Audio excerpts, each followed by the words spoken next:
I don't think the media is partly to blame because, the law practically ended up in to be a fiasco of results, because some of the people who came out to speak were not rewarded on time. There was a lot of controversy around it. And also the federal government, who is supposed to be spearheading the policy, seem to have used it for political gains. They're no longer interested in it. And when you even have people, individuals who by themselves have gone to try to apply the whistleblower policy, try to find out what's happening in government, they are not encouraged, So I don't think the media, there's so much happening in Nigeria with due respect, and the whistleblower policy is not even the only, policy when it comes to anti-corruption and exposing the world. So if the media now decides to focus on, the aspect of anti-corruption campaign that is working, I don't think the media is wrong to have done that. Protecting the status of the informant is very, very important, because sometimes people are afraid even to go and report certain cases because of maybe the authority or the security agencies maybe telling the person, opening up the identity of that person, and that person will be dealt with. I knew somebody who was poured an acid because he said he reported a case, and before you know it, the person now came after him. So you now wonder, how did that person know? It must be the place he went to report that case.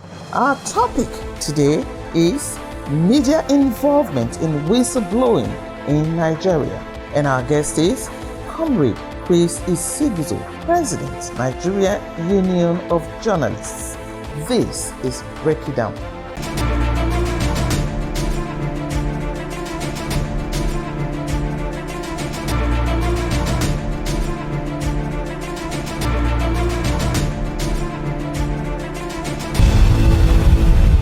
Hello and welcome to Break It Down, where we make matters of policy, societal issues, governance and development easily understood by all. Comrade Chris Isiguzo, you're welcome to the show. Thank you very much. So today we're looking at media involvement in whistleblowing in Nigeria. What exactly are the responsibilities of the media in this policy, whistleblowing policy? Let's break it down to the level of my viewers. First of all, we must understand that whistleblowing policy has to do with the policy of government, which allows ordinary citizen, every Nigerian, to freely disclose issues that have to do with corruption. It's an anti-corruption policy.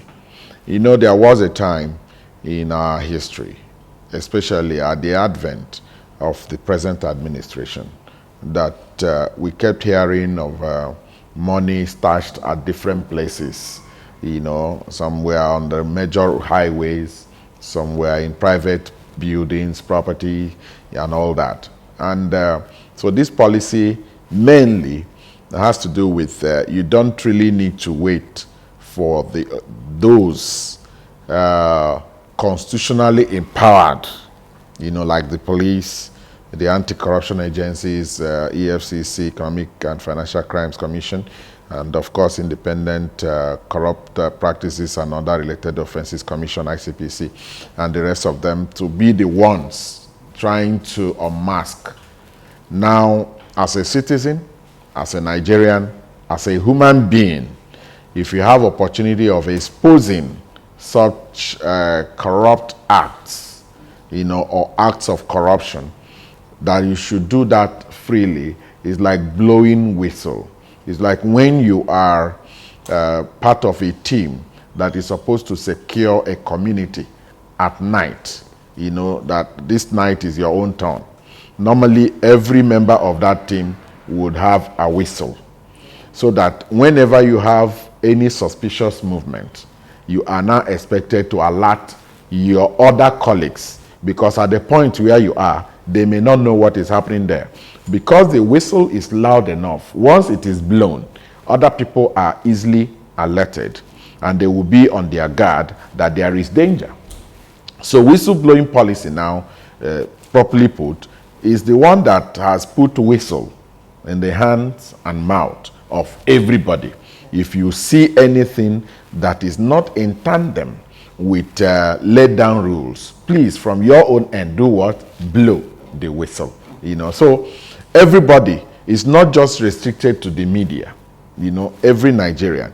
But because the media has got a special constitutional role or responsibility of holding government accountable or holding those that are occupying positions of public trust accountable, now it simply means that you have more roles.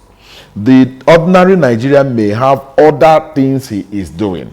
He may not be focused. Now, as a media professional, that is what you are supposed to be doing. You've got no other job, than to hold those interests to account, and of course, unmask corruption or corrupt activities wherever they are found. By his calling, a journalist is a whistleblower. Yeah. And he's trained to blow whistle. To blow whistle. Yeah. With this particular policy, how should a journalist go about handling investigation? Well, it is very, very clear and straightforward. Like I said, it is the responsibility, is the job, is the work. I'm pronouncing these things the way every Nigerian will pronounce it. It's the work of the journalist, the kind of job we do, to investigate, to unmask, But sadly, oftentimes you see people that dance in the arena. There is this saying that a judge is not supposed to appear in the arena.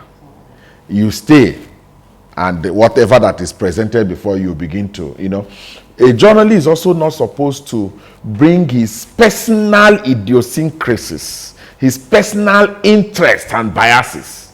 Because you don't like a particular person, you now begin to dig things that ordinarily don't exist. You understand? So, but a journalist, you are trained to investigate.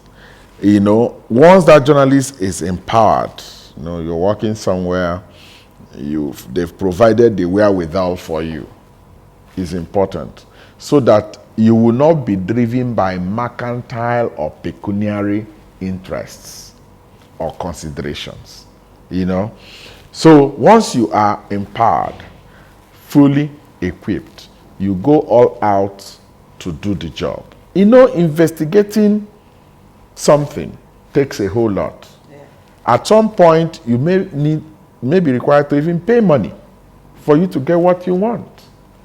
But when the journalist is not equipped himself, has not been properly empowered, instead of going to even pay to get, you are paid to stop.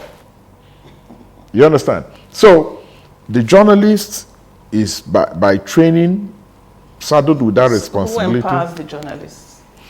Well, today we have so many people out there who masquerade as journalists.